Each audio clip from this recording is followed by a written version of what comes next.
अजीत गांव में social audit team पर हमला किया गया। असामाजिक तत्वों ने टीम को घेरा। महिला सदस्य से रिपोर्ट छीनने की कोशिश हुई और फाड़ने की कोशिश की गई। विरोध करने पर टीम लीडर पर लोहे की पाइप से हमला करने की कोशिश। दरअसल सोशल ऑडिट यूनिट ने डीसी और बीडीओ से दोषियों पर सख्त कार्रवाई की मांग की थी। बीडीओ ने कहा जांच जारी है, एफआईआर दर्ज की जाएगी, कानूनी कार्रवाई होगी। टीम लीडर पर जानलेवा हमले की कोशिश की गई। और अगली बड़ी खबर भी हजारीबाग से, जहां अफीम तस्करी का भंडाफोड़ हुआ। मुफस्सिल थाना क्षेत्र का ये पूरा मामला है, जहां पर 8.2 किलो अफीम बरामद की गई। करीब 42 लाख 5,000 रुपए की अफीम जब्त की गई है। 4 अफीम तस्कर गिरफ्तार किए गए। चतरा से अफीम लाकर हरियाणा बेचने की तैयारी चल रही थी, लेकिन उससे पहले ये बड़ी गिरफ्तारी की गई है।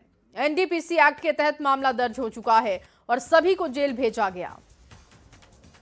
8.2 किलो अफीम, जो कि 4 बैग में इनके पिट्ठू बैग में रखे हुए थे, और 4 पीस मोबाइल का प्राप्त हुआ तलाशी में। ये चारों लोग रामगढ़ से ट्रेन पकड़ के हरियाणा एवं पंजाब के लिए प्रस्थान करने वाले थे। इस अफीम का कुल अनुमानित मूल्य 42.5 लाख। और वहीं गिरिडीह से बड़ी खबर आपके सामने रखने जा रहे हैं। साइबर ठगों के खिलाफ बड़ी कार्रवाई की गई। बेंगाबाद थाना क्षेत्र से 2 साइबर ठगों की गिरफ्तारी हुई है। आंगनबाड़ी विभाग का अधिकारी बनकर ये ठगी करते थे। गर्भवती महिलाओं को मातृत्व लाभ की राशि दिलाने का झांसा देते थे और उन्हें ठगी का शिकार बनाते थे। हालांकि इनकी गिरफ्तारी हो चुकी है। इस नेटवर्क को खंगाला जा रहा है। 2 साइबर ठगों की गिरफ्तारी की गई। हुए इन 2 साइबर अपराधियों को धर दबोचा गया, जो अपने एक्सेप्ट भी किया इन लोग कि लोग आंगनबाड़ी का अधिकारी बन करके गर्भवती महिलाओं को के मोबाइल नंबर पर कॉल कर उसको मातृत्व लाभ देने के नाम पर उन लोगों से ठगी करते थे। और चलिए बात घाटशिला उपचुनाव की करते हैं। उपचुनाव को लेकर प्रचार प्रसार अब से थोड़ी देर बाद थम जाएगा। प्रचार प्रसार के अंतिम दिन मुख्यमंत्री हेमंत सोरेन और विधायक कल्पना सोरेन ने जेएमएम उम्मीदवार के लिए प्रचार किया। रोड शो किया गया सोमेश सोरेन के लिए। मुख्यमंत्री हेमंत सोरेन घाटशिला में सोमेश सोरेन के लिए रोड शो करते हुए देखे गए। वहीं जादूगोड़ा मूसाबनी क्षेत्र में विधायक कल्पना सोरेन ने रोड शो करते हुए लोगों से वोट की अपील की।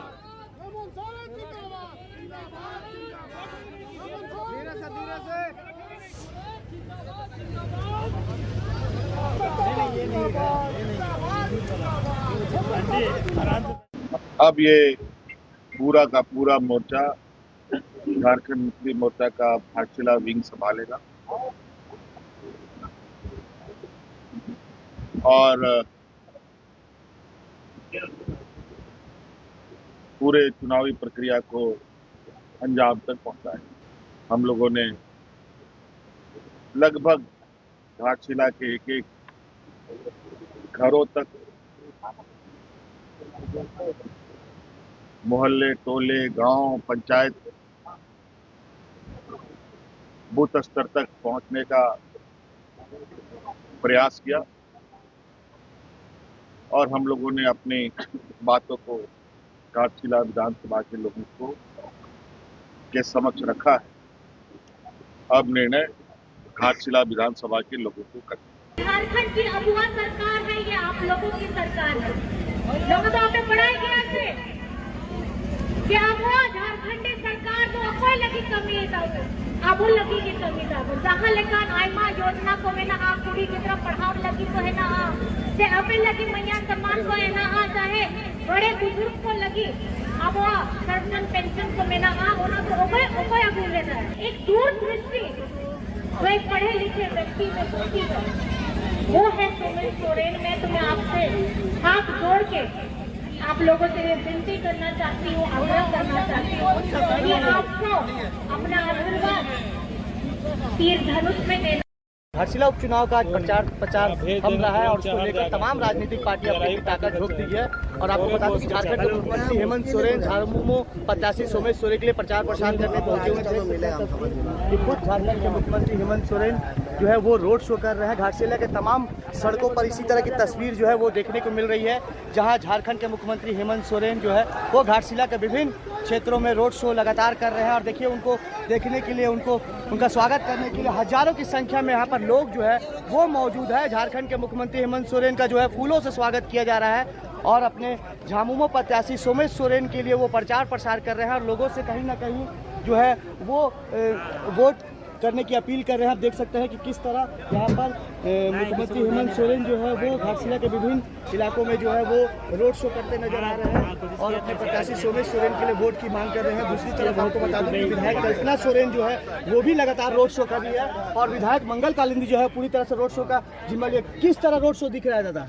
रोड शो आप लोग तो देख रहे हैं, पूरे ये जो घाटशिला शहरी क्षेत्र में हमारे राज्य के माननीय मुख्यमंत्री आदरणीय हेमंत सोरेन जी रोड शो कर रहे हैं और इसके साथ साथ हमारे जो स्वर्गीय रामदास सोरेन जी के बड़े पुत्र हैं सोमेश सोरेन जी, उनका प्रचार प्रसार हो रहा है और सारे कार्यकर्ता जो है जन सैलाब का पूरा जन सैलाब है। आप देख रहे हैं सारे घाटशिला शहरी क्षेत्र में पूरे लोगों का प्यार और सम्मान मिल रहा है। सोमेश सोरेन जी को आशीर्वाद मिलेगा। 11 नवंबर को 2 नंबर बटन पर तीर धनुष में अपना आशीर्वाद देंगे सभी लोग। शामिल हुए हैं और देख सकते हैं कि किस तरह पूरे घाटशिला में विभिन्न इलाकों में जो है कई किलोमीटर ये रोड शो किया जा रहा है, जहां एक तरफ मुख्यमंत्री हेमंत सोरेन अपने प्रत्याशी सोमेश सोरेन के लिए प्रचार प्रसार कर रहे हैं तो दूसरी तरफ विधायक कल्पना सोरेन भी जो है सोमेश सोरेन के लिए प्रचार प्रसार कर रही है। और घाटशिला की जनता से जो है वो 2 नंबर बटन दबाकर झारखंड मुक्ति मोर्चा के प्रत्याशी को जीत करने आने की अपील कर रही है। तो वहीं दूसरी तरफ भारतीय जनता पार्टी ने भी अपनी ताकत झोंक दी है। हालांकि 11 नवंबर को घाटशिला की जनता वोट करेगी और 14 नवंबर को पता चलेगा कि 13 प्रत्याशियों में घाटशिला की जनता ने किस प्रत्याशी को अपना विधायक का ताज पहनाया है। घाटशिला से न्यूज़ 18 के लिए आशीष कुमार तिवारी। और वहीं बिहार विधानसभा चुनाव के बीच बीजेपी के वरिष्ठ नेता सीपी सिंह ने राहुल गांधी पर टिप्पणी करते हुए कहा कि राहुल गांधी नर्तकी नंदन है। उन्होंने कहा कि नर्तकी नंदन और बबली बिहार विधानसभा चुनाव में कोई असर नहीं डाल पाएंगे, सिंगल डिजिट भी नहीं ला पाएंगे। उन्होंने ये कटाक्ष राहुल गांधी और बहन प्रियंका गांधी पर किया। सीपी सिंह के इस बयान के बाद कांग्रेस ने पलटवार करते हुए कहा कि बीजेपी के विधायकों की मानसिक स्थिति खराब हो चुकी है। जब नर्तकी नंदन को कोई बुझिए नहीं रहा तो झारखंड वाले कांग्रेस नेता को कौन वहाँ बुझ रहा है। इसलिए मैं कह रहा हूँ कि चाहे वो नर्तकी नंदन जाए चाहे बबली जाए, कोई जाए, क्या फर्क पड़ता है जी। बबली किसको बोल रहे हैं? अरे भैया बंटी बबली वही लोग ना है, भाई बहन। और चलिए अब बात बोकारो के स्टील प्लांट की करते हैं। देखिए बोकारो के स्टील प्लांट में हादसों का सिलसिला थमने का नाम नहीं ले रहा। पिछले 6 महीने में करीब 14 हादसे हो चुके हैं, लेकिन फिर भी प्रशासन सोया हुआ है और कोई खास कदम नहीं उठाया जा रहा। कभी किसी मजदूर की जान जाती है तो कभी मजदूर गंभीर रूप से घायल हो जाते हैं, लेकिन यहां पर हादसों का सिलसिला कम होता हुआ नहीं दिख रहा है। 6 महीने में 14 हादसे यहां पर हो चुके हैं, लेकिन फिर भी प्रशासन की तरफ से कोई गंभीर कदम नहीं उठाया जा रहा है। मजदूरों की जान चली जा रही है, कभी मजदूर गंभीर रूप से घायल हो जाते हैं, लेकिन यहां पर संसाधनों का अभाव कहिए या फिर प्रशासन की लापरवाही जो बरकरार है और ये मजदूरों की जान पर भारी पड़ता हुआ दिख रहा है। तो बोकारो स्टील में हो रहे हादसों पर बीजेपी के धनबाद सांसद ढुल्लू महतो ने सवाल उठाए और सेल के अध्यक्ष अमरेंद्र प्रकाश को दोषी बता दिया। उनका कहना है कि अधिक प्रोडक्शन करने के दबाव में अनस्किल्ड मजदूरों से काम लेकर इस तरीके के हादसों को निमंत्रण दिया जा रहा है। प्लांट में हो रहे हादसों को लेकर बोकारो स्टील के प्रमुख यूनियनों में से एक बीसीसीएल कर्मचारी संघ अध्यक्ष ने हादसों पर चिंता व्यक्त की। उन्होंने कहा कि हम फॉरेंसिक ऑडिट की मांग करेंगे। जल्द हो रहे हादसों को लेकर सुप्रीम कोर्ट में एक जनहित याचिका भी दायर करने वाले हैं ताकि ये पूरा मामला खुल सके कि आखिर हादसों की वजह क्या है। जो है इस विषय पे चीफ ऑफ फैक्ट्री इंस्पेक्टरेट को हम लोगों ने पिछले घटना के दौरान जांच के लिए चिट्ठी लिखा था। इसका अब तक कुछ हम लोगों को उत्तर नहीं मिला है। बीएसएल के जो चेयरमैन है अमरेंद्र प्रकाश जी, उनके बारे कई बार हमने आपको बताया कि उन्होंने सिर्फ और सिर्फ आदमी मरे या बचे उससे मतलब उसका नहीं है, प्रोडक्शन चाहिए। बिना सेफ्टी का काम करवाने का परिणाम ये हो रहा है। सेफ्टी को ताक में रखकर मजदूरों को जान जोखिम में डालकर काम करवा रहा है। इसका सरासर दोषी उनका होना चाहिए और इनके लिए हम प्रधानमंत्री जी से भी बात करेंगे, स्टील मिनिस्टर से कोई उनके संज्ञान में दे चुके हैं, गृह मंत्री जी से बात करेंगे। और ऐसे अधिकारी को रहना उचित नहीं है। कभी अनस्किल्ड वर्कर से स्किल्ड का काम कराया जाना हो गया। कोई एक पर्टिकुलर ऐसा नहीं है कि किसी एक ही कारण से सारे घटनाएं हो रही, विभिन्न कारणों से हो रही है और सभी घटनाओं का अलग अलग रीजन है, अलग अलग उल्लंघन है और जिसमें भी उल्लंघन स्थापित नहीं है उस पर कार्रवाई नहीं भी की गई है। सर, बहुत सारी सूचनाएं आप लोगों को लेट से मिलती है, मीडिया के तरफ से मिलती है, पेपर वगैरह से मिलती है। और वहीं बोकारो में बीजेपी और कांग्रेस के बीच आरोप प्रत्यारोप का दौर लगातार जारी है। बीजेपी सांसद ने कांग्रेस विधायक पर आरोप लगा दिए, जिसके जवाब में कांग्रेस ने परिवारवाद और बालू वसूली का मुद्दा उठा दिया। इस पर अब बीजेपी जिला अध्यक्ष जयदेव राय ने कांग्रेस पर पलटवार किया। उन्होंने कहा कि कांग्रेस जिला अध्यक्ष जवाहरलाल मेहता खुद परिवारवाद का उदाहरण है, जहां पिता जिलाध्यक्ष हैं और बेटा युवा कांग्रेस का अध्यक्ष। जयदेव राय ने कांग्रेस नेताओं पर बालू चोरी और इसके साथ ही अवैध वसूली में शामिल होने के भी आरोप लगाए। तो बालू चोरी तो इनकी सरकार कर रही है, बालू चोरी इनकी सरकार कर रही है, इनके सरकार है, इनके प्रशासन है, इनके आदमी है, वो लोग बालू चला रहे हैं। यहाँ कहां डुलू महतो के आदमी 5,000 रुपया ले रहे हैं? ये सब मनगढ़ंत है। मैं और बात बताऊं कि कांग्रेस जिला अध्यक्ष ने हम लोग को परिवारवाद कहा, वो खुद परिवारवाद में फंसे हुए हैं। खुद अपने जिला अध्यक्ष है, उनके बेटे युवा मोर्चा के जिला अध्यक्ष है, पत्नी मुखिया है। और चलिए बात झारखंड की लाचार स्वास्थ्य व्यवस्था की भी करते हैं। झारखंड में एक बार फिर स्वास्थ्य व्यवस्था ताक पर दिखाई दी। ये मामला खूंटी का है, जहां पर तोरपा रेफरल अस्पताल में डॉक्टर की जगह गार्ड इलाज करते हुए दिखाई दिए और तोरपा रेफरल अस्पताल में सड़क दुर्घटना में घायल व्यक्ति का नर्स और डॉक्टर के सामने गार्ड इलाज करते हुए देखा गया। 2 दिन से वीडियो सोशल मीडिया पर वायरल हो रहा है। गार्ड को इलाज करते हुए देखकर डॉक्टर्स ने कैमरा बंद करवा दिया। वहीं पूरे मामले पर सिविल सर्जन का कहना है कि मरीज गार्ड की जान पहचान का था और इसीलिए वो उसके पास था। मौके पर डॉक्टर और नर्स मौजूद थे। लेकिन ये देखिए, ये जो वीडियो आप देख रहे हैं, ये सीधे तौर पर पूरे हेल्थ सिस्टम पर सवाल है। वहां जो लोग खड़े हैं वो हंसते हुए दिख रहे हैं, गार्ड वहां पर इलाज कर रहा है और इसीलिए पूछा जा रहा है कि हेल्थ सिस्टम लाचार, कहां हो सरकार।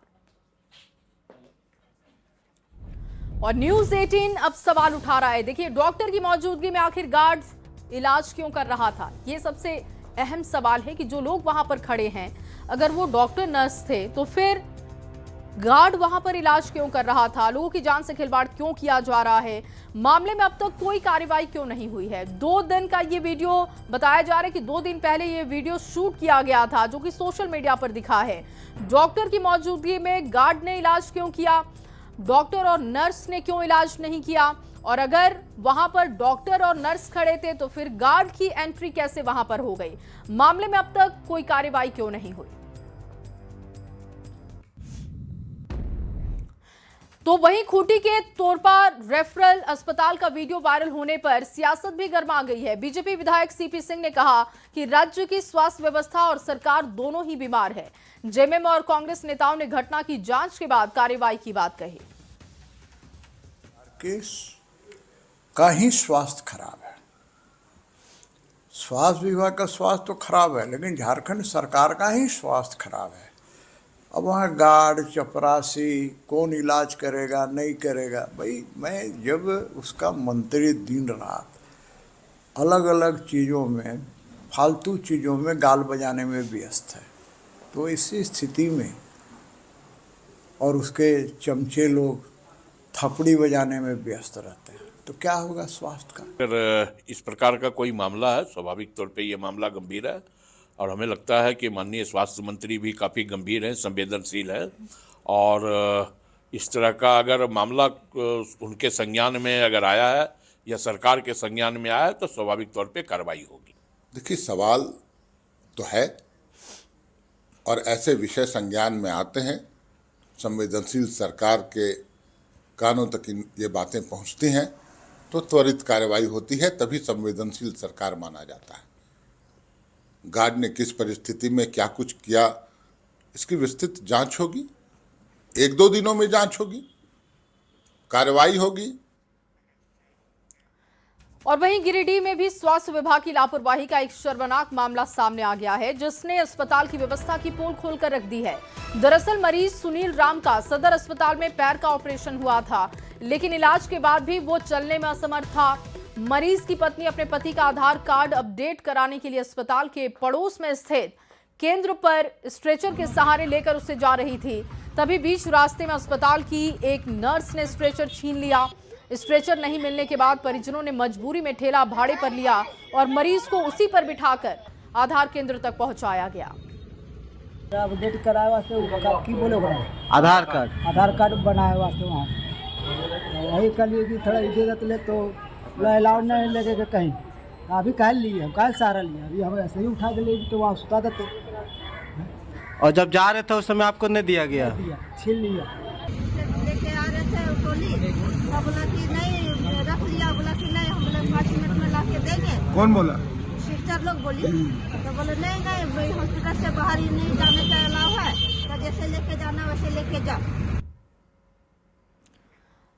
और इस तरीके की संवेदनहीनता पर न्यूज 18 सवाल पूछता है कि मरीज के प्रति असंवेदनशील व्यवहार क्यों किया गया, दोषी कर्मियों पर कार्रवाई कब होगी, मरीज की जान से खिलवाड़ आखिर क्यों किया गया, जो सुविधाएं प्राथमिक तौर पर मिलनी चाहिए मरीजों को, उससे कैसे मरीजों को दूर रखा जा सकता है। अब तक जिन लोगों ने ये काम किया, जो लोग दोषी हैं, उन पर कार्रवाई क्यों नहीं हुई। एक छोटा सा ब्रेक, जल्द हाजिर होंगे, आप बने रहिए हमारे साथ।